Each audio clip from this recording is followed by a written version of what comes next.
আজকে আমি মুরগির মাংসের ঝোল রান্না করব আলু দিয়ে। তো প্রথমে মাংসটা মাখিয়ে নেব। 1 চামচ হলুদ গুঁড়ো দিলাম, জিরে গুঁড়ো 1 চামচ, ধনে গুঁড়ো, রসুন বাটা, আদা বাটা, শুকনো লঙ্কা আর কাঁচা লঙ্কা একসঙ্গে বাটা। আর দেবো একটা টমেটো কুচিয়ে রেখেছিলাম, দিয়ে দিলাম। আর দেবো পরিমাণ মতো পেঁয়াজ।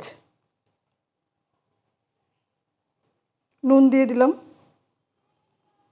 আর 3 চামচ মতন রিফাইন তেল দিয়ে দিলাম। এবার আমি খুব ভালো করে মাখিয়ে নেব। মাখিয়ে নিয়েছি। এবার আমি ঢাকা দিয়ে রেখে দেব বেশ খানিকক্ষণ। এবার তেল গরম করে নেব। গরম করে আমি মাংসের জন্য আলুগুলো ভেজে নেব। আমি আলু নুন হলুদ মাখিয়ে নিয়েছি, একটু ব্রাউন করে ভেজে নেব।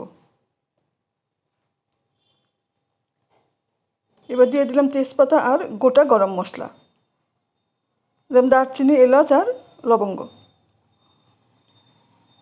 এবার দিয়ে দিলাম মেখে রাখা মাংসটা।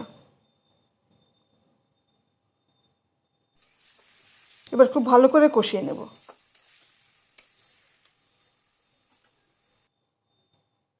গ্যাসের আঁচটা বাড়িয়ে আমি বেশ ভালো করে কষিয়ে নেব।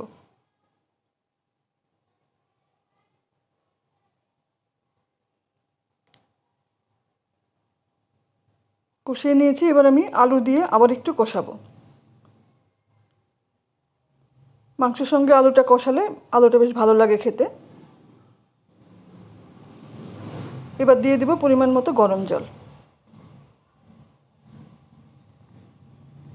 একটু বেশি করেই জল দেব, কারণ আমি আজকে ঝোল রান্না করব।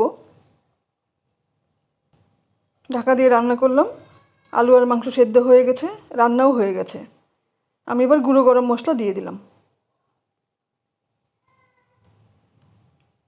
খানিকক্ষণ ফুটিয়ে আমি গ্যাস অফ করে অন্তত 4 থেকে 5 মিনিট ঢাকা দিয়ে রেখে দেব। তারপর সার্ভিং বলে বেড়ে নিয়েছি।